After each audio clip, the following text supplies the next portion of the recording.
নমস্কার, আমি RD ENT centre থেকে বলছি। খুব কমন একটা সমস্যা নিয়ে আজ কথা বলবো, সেটা হচ্ছে মাথা ব্যথা। হ্যাঁ, মাথা ব্যথা হলেই অনেকে জানেন আমার মাইগ্রেন হয়েছে। মাইগ্রেন ইজ দ্য ডিজিজ বা হেডেক ইজ দ্য সিমটম। তো মাইগ্রেনকে হেডেকের সঙ্গে কখনোই গোলাবেন না। আর মাথা ব্যথা হয়েছে মানেই আমার ব্রেনের মধ্যে কিছু হয়ে গেল, সেটাও কখনো কিন্তু ভাবার কোনো কারণ নেই। কারণ ব্রেনে কিছু একটা হয়ে যাওয়া মানে সে কিন্তু অনেক বেশি বড় ব্যাপার। অতএব সেটা সবার পরে।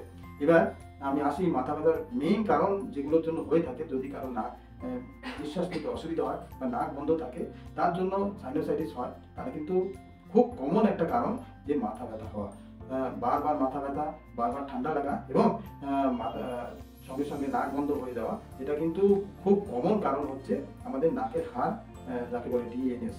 আর তার সঙ্গে সঙ্গে একটা সাইনোসাইটিসও ক্রিয়েট করে। তার জন্য কিন্তু খুব কমন একটা কারণ হচ্ছে মাথা ব্যথা।